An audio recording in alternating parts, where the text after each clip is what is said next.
Hello, everybody. Tom here. Before we get into today's show, and it's a good one, a quick plug for the latest AMA taking place over on the NextThink subreddit r/NextThink. Now, this one is a bit special. It's with author Kelly Monahan, former director of the future of work at Meta, and a repeat guest here on the Deck Show. Really, one of our favorite people to talk to about DEX and AI transformation in particular. This one, it takes place live Wednesday, August the 26th, 4 p.m. Eastern. So that's tomorrow from where I'm sat. There's a link in the show notes if you've got time to follow it live, shoot your questions over to Kelly, etc. However, if you're hearing this and it's a bit too late, you'll still be able to hop over to the chat and trace the fun. And if you haven't already, do give that subreddit a follow because it's fast becoming one of the definitive forums in which to discuss decks. We certainly love it, and we'll see you there. Okay, thank you so much, everybody. On with today's excellent show. Hey, IT changemakers, and welcome to the Deck Show with Tom McGraw. Let's get into it. Might AI give IT an identity crisis? It's an interesting question, and it's a question explored in a very interesting new report by the illustrious Harvard Business Review. It's sponsored by our own show's sponsor, NextThink. The report is called Bridging the AI Acceleration Gap. And although I'm recording it I'm recording this a few weeks in advance, a week or two in advance. I think you'll find that the report itself has just come out in the last couple of days, and you'll be able to click to it and read it free of charge in the show notes. But in order to discuss it, to discuss some of the findings, to discuss some of the fascinating talking points that the report provocatively throws up, I have a wonderful guest. He's not a first-time guest, if memory serves me correctly. He's a former VP of Information Technology at Honeywell and founder of Solo IT Consulting Limited, Darren Wright. How you doing, Darren? You're not a first-time Deck Show guest, are you? I think. Well, yeah, I don't know. I think I did one live at Experience once, so if that counts, then yeah. If I'm not that the counts, first time. you think that you would be the second a returnee, or Yeah, yeah. no, you've never done the solo show. I don't think I've never done one like this. No pun intended, And look, as some might not know, you're a big Star Wars fan, right? And that's where Solo IT Consulting comes from, does it not? It does indeed. You can thank my son for the naming of that, but yes, that was the origins of the naming. Yes. Do you know what is? I know Star Trek fans are called Trekkies. What are Star Wars fans called? Oh, I don't know. That's a good question. Collective. I'm No, sure there must be a name, but I don't know what it is. it There you doesn't go. That's obviously one. lend itself to Star Warsers or something. It doesn't. Yeah, I was gonna say there's got to be one. I'll look it up afterwards, but yeah, so I can confirm that if anyone else ever asks me that. I think we need to know. Star Wars has been on heavy rotation in my house for a while now. My eldest is going for a big phase, and I love to rewatch them. And we rewatched. Speaking of Solo, speaking of Han Solo, we rewatched Empire Strikes Back again, first time in a long, long time recently. 11 out of 10 movie, first of all, and Classic. Han is so unbelievably cool in it, right? And the movie starts, doesn't it? He's like he'll just go out into the ice cold to save Luke. Doesn't care what happens to him. Saves Luke, and the movie ends with him like blowing a kiss as he's lowered down to be frozen in carbonite or whatever's going on there. Yeah. And I thought that bookends like the most heroic, cool performance of any action hero, in my opinion. Definitely up there. It's aged well, hasn't it? It's like It's must be really well. rocking on 50 years old. It's aging really well. Yeah. As am I, Darren, more or less. Oh yeah, Like, well as we all are. So maybe there's a thing. So as we all are, yeah. Aging. I didn't mean to compliment aging well, but maybe you are, Darren, because whatever age you are, congratulations are I hear in order. You've recently added to your family, is that right? I did, yes. So yeah, a little bit of an age gap from my 18-year-old, but yes, there is a new addition to the clan, and it And I don't know whether I should be proud or embarrassed, but there is a Star Wars theme there as well. Tell me, what is it? His name's Cassian. Cassian. You have to remind me. Yeah. Andor. Have you seen the spin-off Andor? No, I haven't seen the spin-off. Ah, No. okay. I That should be on your eschew all watch. Disney Star Wars productions, Darren. Yeah, that's so of all the spin-offs, Andor is Is it the one? Okay. the Well, it one. must be good. It must be good. It's made it's been imprinted upon your child. Well, I mean, I love the name anyway, but great spin-off, great character, great name. What else do you need? So, for people, Darren, who don't already know you, but now know you're a big Star Wars fan with an 18-year-old and a 6-month-old or something, right? Yeah, rocking on 6 months, five. Yeah, just over 5. Yeah. Anything else we should know about you, Darren? Any more information for the world? Well, I'm sure there's lots more to tell, but like Star Warsy theme, no, not really. Don't think so. Tell us about your time at Honeywell and what that's led to professionally for you presently.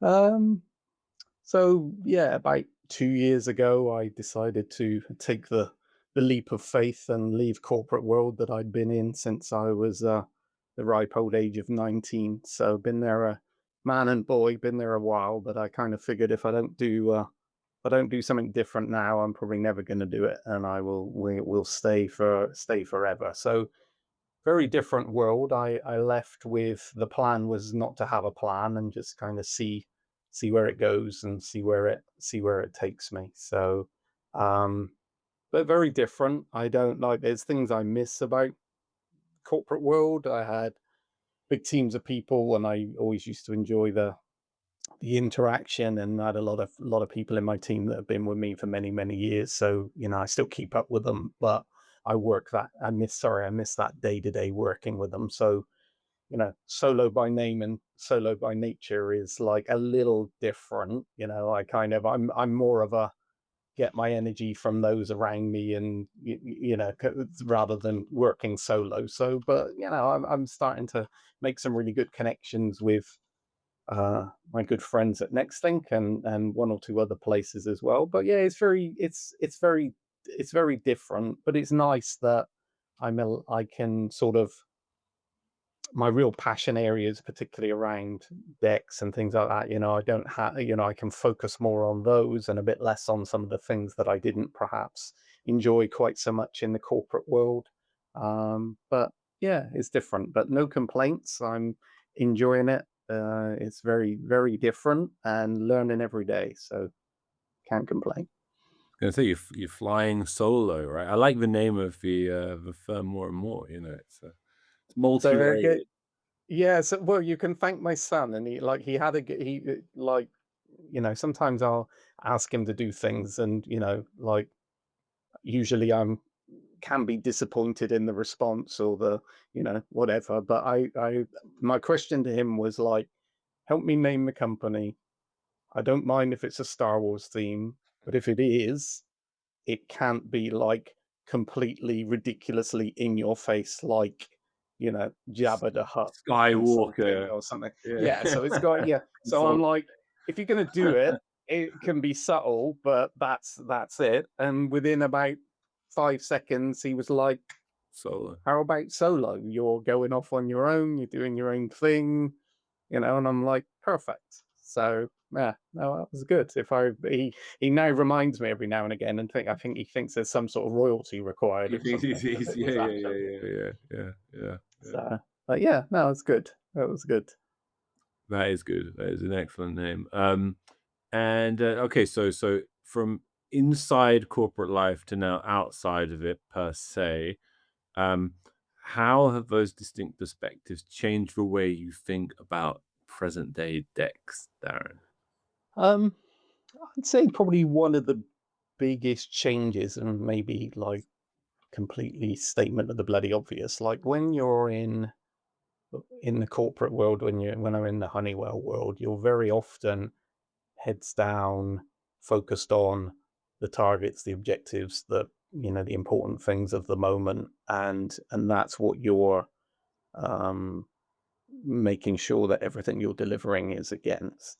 I think my new world, whilst I used to enjoy talking to peers in different organizations, and you're always thinking that it was always a bit scary that everybody was leading very parallel lives. Whatever challenge I was trying to overcome, I could bet money that if I spoke to three peers in different organizations, they're all either overcoming or trying to overcome, same challenges. Mhm, I'd mhm. say the big difference though is, like, when I was in the corporate world, like, I used to enjoy that peer connection and understanding what others are doing. But I didn't, it was always like the priority, number 19 on a list of 20. It was like I did it when I could, but there was always something better, not better. There was always something more important to do, higher priority.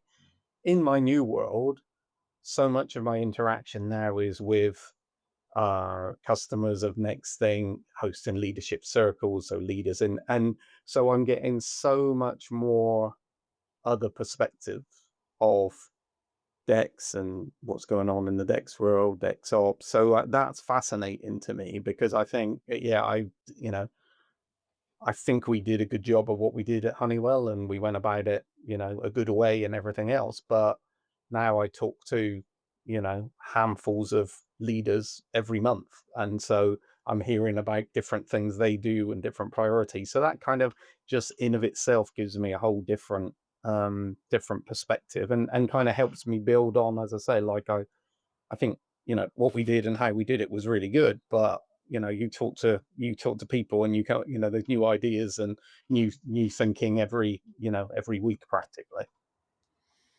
We're going to get into the HBR report in a second, but before we do, Darren, based upon perhaps to some degree some of those conversations you've been having, what do you think the biggest challenges or changes for IT leaders in AI adoption? Sorry, let me try that again. What do you think have been the biggest changes for IT leaders with regards to AI adoption since you left Honeywell? Um, well, I mean, it's it's notable to me, just anecdotally. Like 2.5 years ago, as I was leaving, I think we were just kind of getting started with AI, and people were using it to refine their email or whatever, and that was about it. And I think there was kind of, I can remember there was a little bit of like, okay, there's a big buzz around this, but what else are we going to do with it? You can, do these basic things. I think what's really noticeable for me is just that over such a short period of time, like, I can notice anecdotally with what I do, how I work, and the conversations I have with other leaders in organizations now, just in terms of what they're trying to do now and what they're, envisaging doing in a relatively short term, seems like night and day in terms of, where things were just a couple of years ago. So I'd say, like, as I left, it was, I don't know, it really felt like it was in its infancy, and people really didn't know what it was going to be, and I guess to some extent they still don't, but it's shaped a heck of a lot over a very, very short period of time. And let's get our teeth into the report a little bit. Bridging the AI acceleration gap. Great title. And I forgot to mention at the top of the discussion that you were interviewed for the report, right? I So was. tell us a bit about it, Darren. The interview itself, maybe I don't know, but what are the key themes and findings of that Harvard Business Review are bringing to the world here? Yeah, no, I mean, that was interesting in of itself, because, as I say, I kind of left like that regular job kind of just as things were starting to change. But such a topic of conversation when I'm doing the leadership circles and we're talking Dex ops and everything, AI is, front and center of, like pretty much every conversation. I mean, I think, the main theme I think that I saw was really around, there's this, I mean, and I guess great title, acceleration gap. Like I mentioned, like 2 years, like I've seen change that I previously might have been 10-year change. And so you're seeing that super condensed. And IT organizations are still trying to figure out, what the heck does this mean, and what do we do? And really, quite importantly, how do we govern it? So I think that kind of starts. That's one of the main themes, I think, is like that gap between, we don't want to stop it, we don't want to block it, we don't want to slow it down, but how the heck can we move fast enough to actually make sure that we're keeping up with it enough to be able to govern it, to orchestrate it in a really effective way, to actually deliver on, the promises that, um, that it's purported to be able to do. Um, so I think, that's one of the themes. I think there's multi-dimension around the whole risk part of it. I mean, the thing again, it's like the unknown, but there's so many dimensions, whether that's regulatory, whether that's legal, whether that's security, whether that's data. There's so many dimensions to just that part of risk, notwithstanding like this whole, how do we orchestrate it, how do we govern it, what role are we going to play, etc. So I think that's that really came through, just in terms of that. And I think it's as much as anything, it's just all about that gap in terms of like, right, how do we get the best out of this, how do we get it to fulfill on its promises and do it in a safe, effective way, and reimagine what IT need to do to keep on top of this. As we've got this, I think one of the other themes, I think, was a little bit about, probably historically, most technology changes over the years is really been IT led.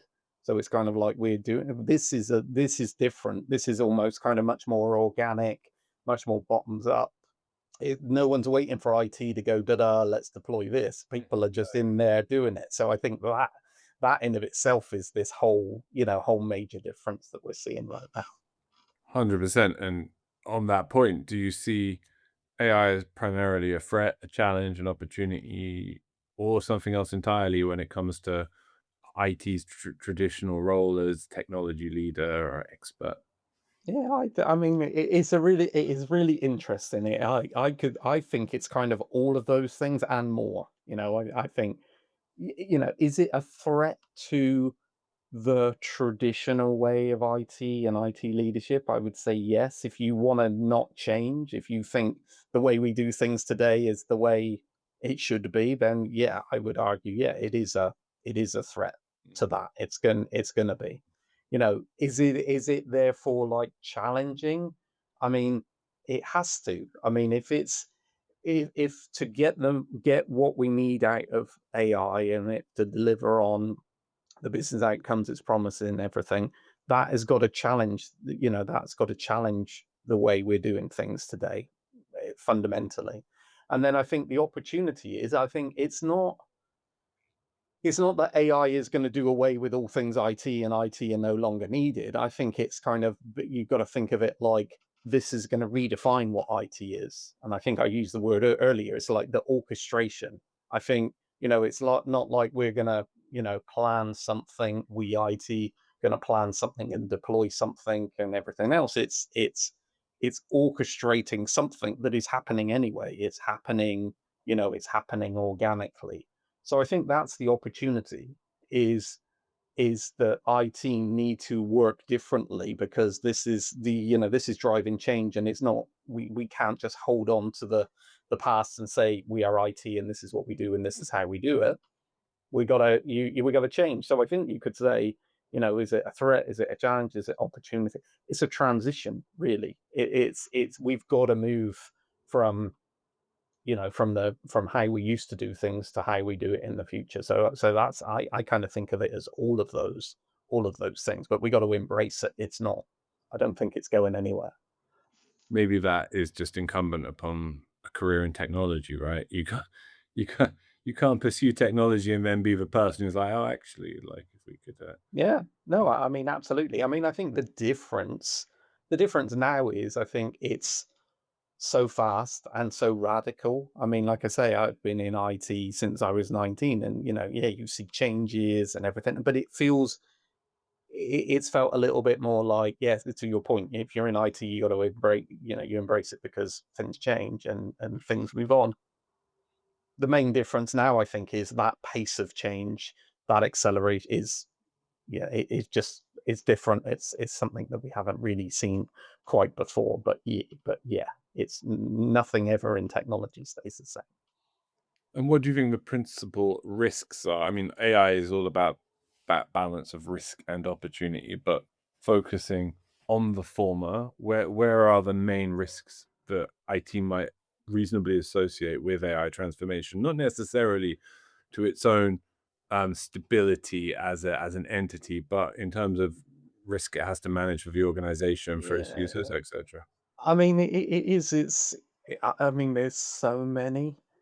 Um, I mean, and I mean that it's just because, and I think it just goes back to it's so fast, it's so unknown, it's so new. Therefore, with that come, unknown equals risk. Any walk of life, you mitigate risk through, understanding things better. So where do you even start? I'd say, there's some obvious ones. I think I mentioned earlier. There's security, data exposure, regulatory compliance, intellectual property.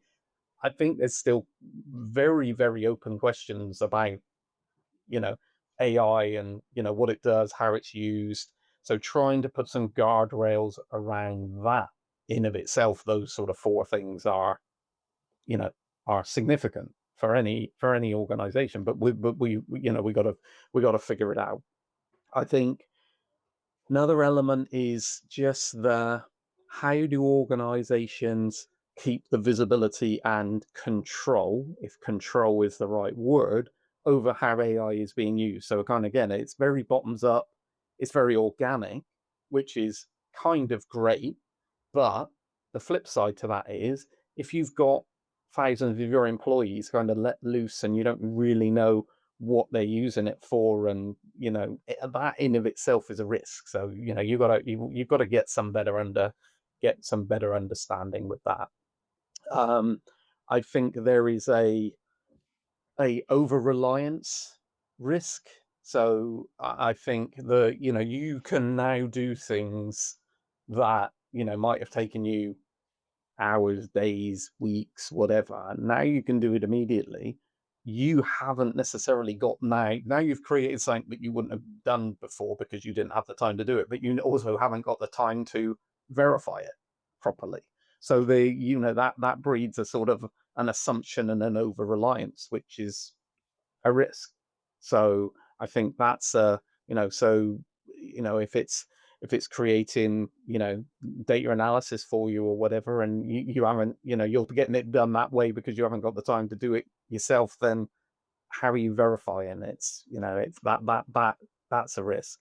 And then I think just is the kind of going back to the sort of bottoms up kind of organic approach. It's like I think there's a risk for organizations about like uncontrolled complexity. So I think, at a point in time, we in IT were if you're a problem solver, you don't let things get in your way. So it means that if you haven't got something that comes out of a box to do a job, you can cobble a few things together and, you're going to make it work. But you never wanted to be the person that would support it, because afterwards, because you got bits of wet string holding everything together.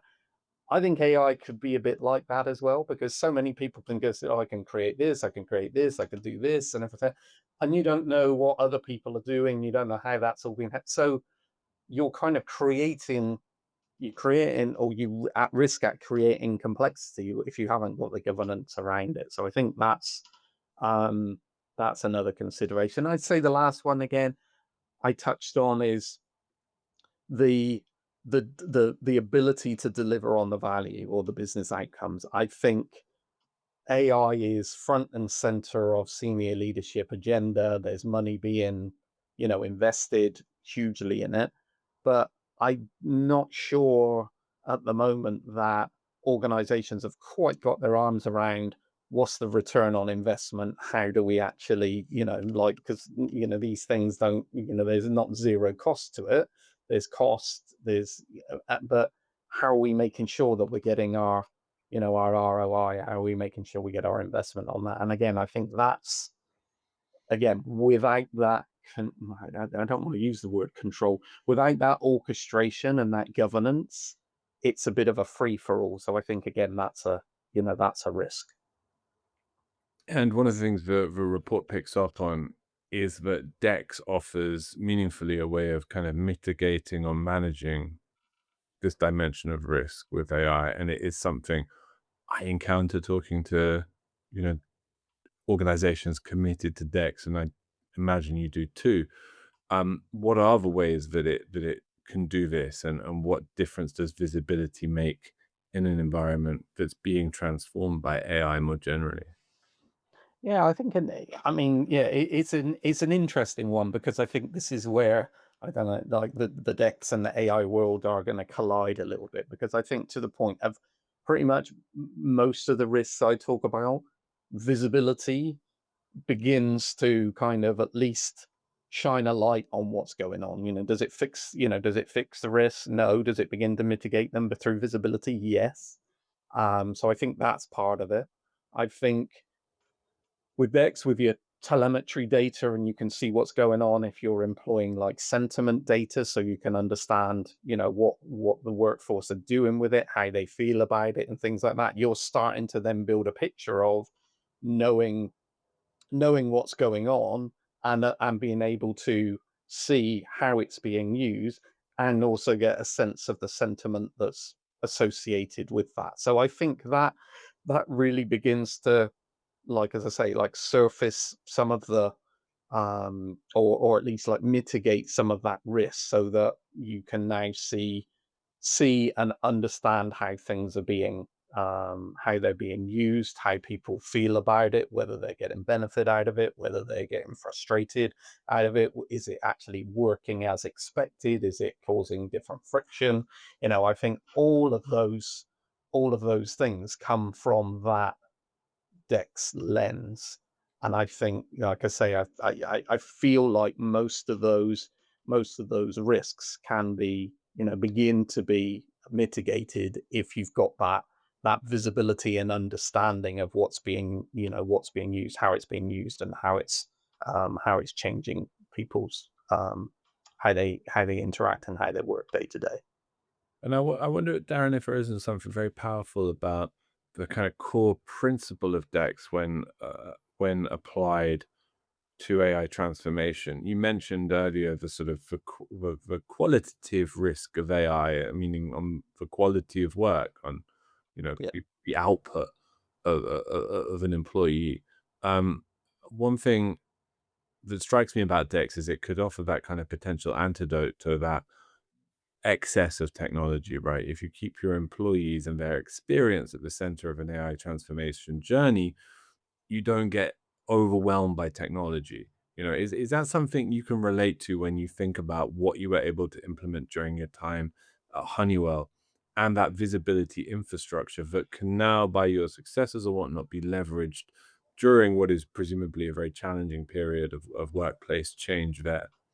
Yeah. No, absolutely. And yeah, to your point, by far, this is not unique to AI. I think whatever it is in our IT DNA, I think I can, think of many, many initiatives where we may go spend, many millions of dollars on a new technology platform, but we won't do anything like nearly the investment in terms of how do we make sure people are using it effectively? Are we going to train them? Are we going to do the change? We're going to do the change. It just, we're great at buying the software, buying the platform, taking the shrink wrap, installing it, configuring it, doing all the technical stuff. And then I don't want to say hoping for the best, but we just don't do a very good job of the rest of it. So I think to your point, then yeah, I would say the Dex lens has been very much a kind of try and let's not just keep talking about all these things as technology. They're more than technology. And AI is going to be the same as that. So we can look through we can look through that different lens and kind of, like you say, like it's sort of like the begins to be the antidote because now you can see, okay, you're not just treating this as a technology.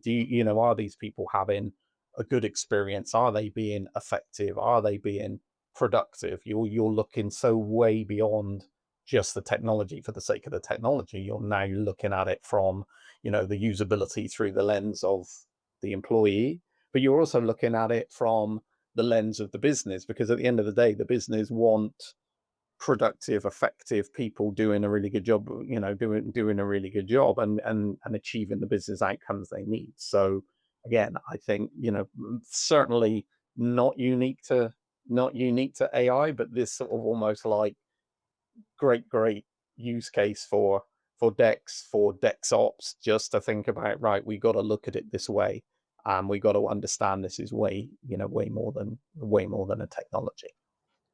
And one thing the report doesn't really look at, but it sort of focuses on the employee experience of AI. And but the other side of the coin is that AI sort of changes IT itself, right? Like internally, um, how are you seeing that in the customers you speak to, and what are your expectations for how IT starts to look very different in the next 2 to 3 years because of AI?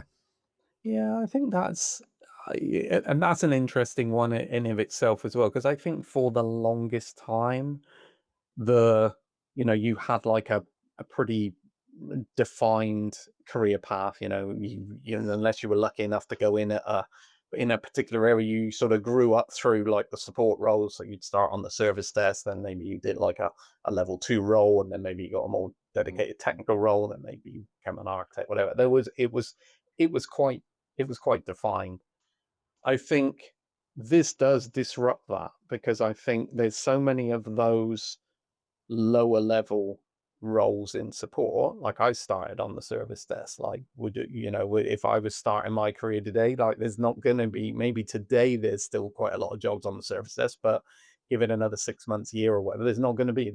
We don't need to. That's the easiest thing for us to automate and do, predictive, preventative resolution at scale. So that in of itself is going to change. I think the other part is that um, there was historically a lot of focus on the technical capability of individuals, and I think that's where AI is going to be the strongest. And I think so. Your pure technical capability of a human is not going to be, is not going to carry quite the same stakes tomorrow as it did yesterday, because that's going to be disrupted, I think. Um, and I think but there is, again, it's going to go all the way back to, your first question about, about threat or opportunity or risk or whatever. There's opportunity there as well, because the type of orchestration that needs to be done, and the sort of oversight and everything, is not something that really exists today. We haven't had to do it. So whilst there's some roles that are going to change, and maybe some that are going to go away, there's going to be some that are going to be new skills, new roles that are needed, just to be able to oversee it. So I think, again, there is no doubt in my mind that is gonna drive change. But with change come, is there a threat? Yes.